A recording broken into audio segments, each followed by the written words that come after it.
Perfect. What's going on, guys? Norm here. We are in the Flavor Lab, and what we're doing today, Mega Tater. All right, guys, so what Mega Tater is the best twice baked potato you'll ever have. I guarantee that. So, you know, when your friends go like, oh, yeah, have you tried the one at like the keg? You're gonna laugh in their face and you're gonna be like, no, I had Mega Tater from the Flavor Lab, guys. She's legit. So, this is what we're gonna do. What we need is we need some potatoes, regular baking potatoes. What I do is I have some russets. These are a little tiny bit smaller than I would like, but that's fine. I might just have 2 of them. All good, boss. So we need some baking potatoes. Use however many you want, because you can do this recipe basically for a lot or a little. I have about 6, 7, because I am going to do 1 or 2 maybe tonight, and I'm going to have them with lunches for the next couple of days. What we're going to do is we are going to cook these. I'm going to actually go put these in the oven right now, then I'll explain what we're doing with the rest.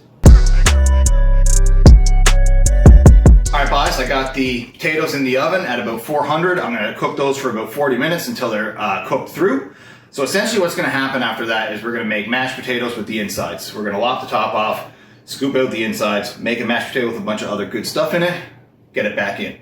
So what we're going to need for this is, first of all, just like mashed potatoes, we're going to need milk. I just buy 1%. You can use cream, you can use whatever kind, you can use skim if you want to be a little bit healthier.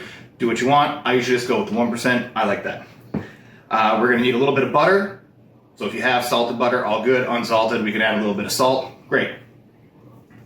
Now, I like to add a little bit of minced garlic to mine because it's going to cook again. It's not going to have that raw garlic. I get this stuff at Costco. We're not going to need a whole lot of it. If you have a clove or 2 of garlic, perfect. With that, we want some red onion and grated cheddar cheese. Now you grate it yourself, buy the regular stuff, whatever kind you want. If you want a different kind of cheese, you want Swiss cheese, you want whatever, cheese is gonna work on it. It's whatever flavor you like, add that to it, guys. I don't think you can go wrong. I like the double cheddar, all good. I'm gonna put this in.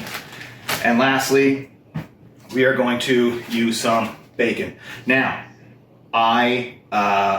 I went with just whatever the cheapest bacon was that I can find because it's going to get chopped up real fine and put into the mashed potato. So you don't have to go with your good stash. If you got some like the thick cut stuff that you like to use, I just buy cheap bacon for this. But don't worry about it. You don't have to get into the reserves. So that's it. What we're going to do is we're going to chop the top off the potato. We're going to make a mash with it. We are going to get these ingredients into it, pipe it back in, or scoop it back in, and then rebake it.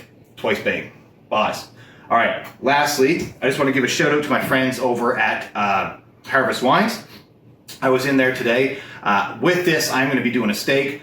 I don't need to teach you guys how to do a steak. It's really straightforward. Fire the steak on, wait a couple minutes, turn it to get the good grill marks, flip it, wait a couple minutes, turn to get the good grill marks, take it off when it's about medium rare, and then eat it. Boss. Super simple. But I asked for a recommendation on what a good wine was, and he told me to pick up this Beefsteak Club, which I am very much looking forward to try. So, guys, if you're in HRM, go to Harvest Wines, get them to help you out with your wine. They also do same-day delivery for I think it's like $20 and it's within an hour. And I think they do free next-day delivery if you want to deliver. So, guys, go there. They're super helpful, really good to me. So I want you guys to go check them out. All right, so we're just going to let those bake for a little bit. Then we're going to come back and get to work on our other ingredients. I'll be back in a few, guys. All right, guys, so the potatoes are just about cooked. So what I'm going to do is I'm going to start getting everything else ready to go into the mashed potatoes. So the first thing I'm going to do is I'm going to take my butter. I'm going to lop off probably about, I don't know, 2 tablespoons. Nice little chunk. Get that in. Then what I'm going to do is I have about a half of a red onion here. It's a very small red onion.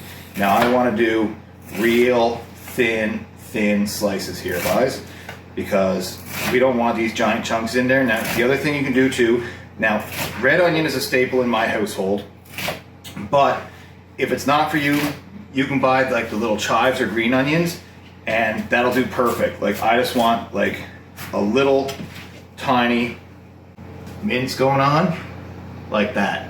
That's it. So I'm probably going to do maybe not this whole half. Well, guys, fuck it. I went with the whole half there. because we love red onion. And again, this is 7 potatoes, so let's not be too scared of it. All right, now that we got that onion in, let's get in some of this garlic that we got. So again, 7 potatoes. Guys, who put this on? Me. Guys, I must have been stronger 2 weeks ago than I am today. Jeez, please. Unreal. Feels like the Incredible Hulk put it on. 2 weeks ago, me was savage. Anyways, put about 2 good spoonfuls of that in. Now again, adjust this if you're making smaller portions. Like I said, I'm doing this for a couple days worth of food, lunches, stuff like that. So get that in. Then the next thing that we're gonna have to do is we're gonna chop up our bacon. Now, I found that I had some of the thick cut stuff in there that I kind of got to use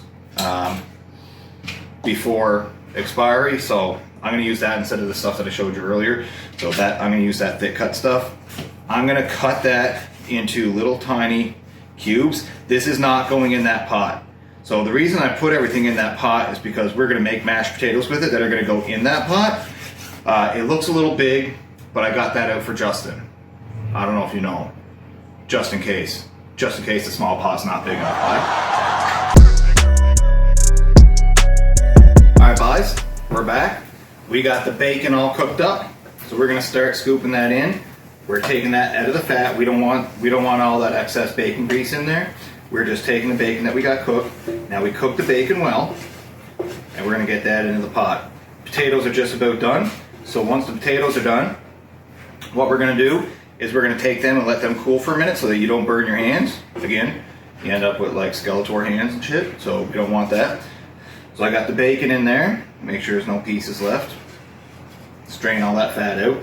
Now, if you don't know what to do with the fat, what I do, because I got the dogs, I put this into a mason jar, and then if for any reason the dog's got a bad stomach or anything like that, they're not eating, and I just heat a little bit of it up, pop it on their food, drives it into their belly, they're good. So just pop that into whatever you got for a container. Don't put it in plastic because it'll melt through the plastic. You got a glass jar, put it in that, put it on the windowsill, put it somewhere, then you're good to go. All right, guys, so now I got that. Potatoes got about 5 minutes left. I'm gonna take them out. I'm gonna let them sit for about 10 minutes. Then we're gonna get back to work. All right, guys, welcome back. Now, we got our potatoes out of the oven. We let them cool for probably about 10-15 minutes. So what we're gonna start doing is we're gonna start cutting the top off with a paring knife. You can use whatever knife you want. I just find the paring knife is a lot easier because it is very small and easy to work with. So you're gonna get your tops like that, get that lopped off, then you have a nice, basically a boat. So I'm gonna get to chopping all these tops off. I'll be back in about 3 minutes, and then we're gonna go on to scooping them out and getting ready with the other stuff. All right, guys, so that took all about 1 minute to get those the tops lopped off. So I got about 7 of these guys now. So all we're gonna do, push that over.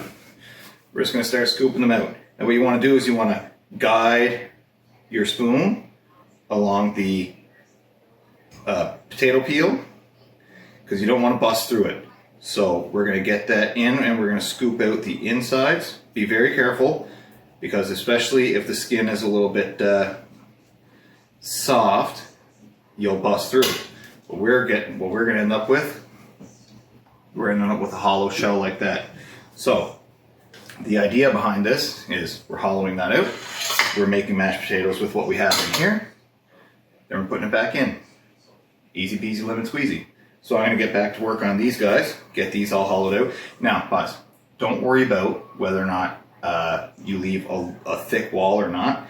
It doesn't matter. You're still gonna get a lot of that mash in there, and we like to make them overflowing, so it's gonna be coming up over the top. So don't worry if the wall's a little thick, guys, it don't matter, because you're still gonna get that good taste on the inside, and then you're not gonna give a shit afterwards, because it's gonna be all good, guys. So I'll be back in 2 minutes once these are all scooped out. Then we're gonna finish up these mashed potatoes and get them back in. Now, one thing I'm gonna tell you, guys, is that once we get this done and piped back in, we don't have to deal with it. Like, we don't have to do that right away. You can do these in the morning and you can come back and cook them in the evening. This is just gonna be just pre-done, ready to go into the oven, ready to go on the barbecue, however you wanna cook them. I'm probably gonna do them on the barbecue today because I'm barbecuing. But guys, you can do this way ahead of time. And even if you want to do smaller ones and do bites, if you're having a party or something, you can do small, like twice baked bites. Like do it ahead of time, fire them in the oven for about 10-15 minutes. That's gonna be deadly. So I'm gonna finish scooping these out, then I'm gonna come back, we're gonna get the rest done. All right, guys, welcome back. I got the potatoes all hollowed out. Now what we gotta do is we gotta get to work on the actual innards. So all the ingredients are in here, the bacon, onion, garlic, potato, the butter is in here. The butter is already melted down. Now we're gonna hit it with a little tiny bit of milk. I'm going probably about a half a cup because we want this to be nice and creamy. All right, so now we get to mashing, guys. Get your potato masher out. You know, that thing that keeps that cupboard drawer closed. Get that out. Mash that up. All right, we got that mashed up, guys. So I'm gonna hit it with a little bit of pepper, probably a tablespoon or so, maybe a teaspoon, a little less. Now we hit it with our salt. You don't have to use a grinder. I just like the grinder because it's sea salt. Probably about teaspoon and a half. Get that mixed up again. All right, now guys, so everything is in there except for the cheese. Now, I'm not going exact on this. I'm probably gonna put about, well, he wants to be a little liberal. Again, this is the best you'll ever have. So probably about half a cup, maybe 3/4 of a cup in there. Nice and cheesy, guys. Don't worry about it. So get that mixed in. All right, guys, now that that's all mixed in, mixed together, we're gonna take our shells. Now, I'm spooning mine back in. It's gonna be not quite uniform on the top. It's just gonna be random shapes and stuff. You can use a piping bag if you want and get that really like defined, like shape to it if you want. I honestly don't care. I like just the random shape that comes with it, so I'm just gonna spoon it back in, less hassle. Now, if you don't have a piping bag and you do wanna do that technique, spoon this into a Ziploc bag. And then when it's in the Ziploc bag, cut the corner off. So you have a little hole at the end of the Ziploc, probably about a ½ an inch or so. And then you can just use that like a piping bag if you don't want to invest in a piping bag. Ziploc's like 5 cents or whatever. So let's get these back in, guys. So get your potato, skin basically, and just put that in. Just like that. We'll do about 7 of these. Now where we did scoop it out and add a bunch of stuff in, we might have leftover. That's okay. We'll just make them overflowing us. And then this is going to be bananas. Look at that. There we go. That's exactly what we're looking for. I'm gonna finish these off, put them aside, start cooking the other stuff that I'm making for dinner. But this is clutch, guys. This is the killer here. So I'll be back in a few.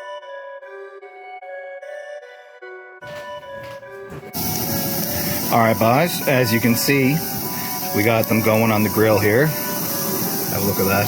Perfect. And they're nice. She's starting to crisp up on the top a little bit. We got our veg and our steaks going. Ribeye for me and tenderloin for the missus. So we'll have that done probably. It's probably gonna take about 10 minutes to cook. Everything's looking good, guys.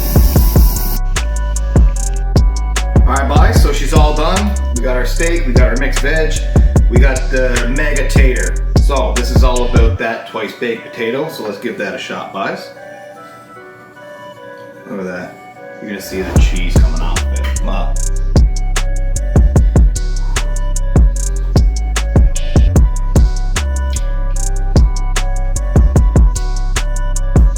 Oh God, yeah. Guys, that's legit.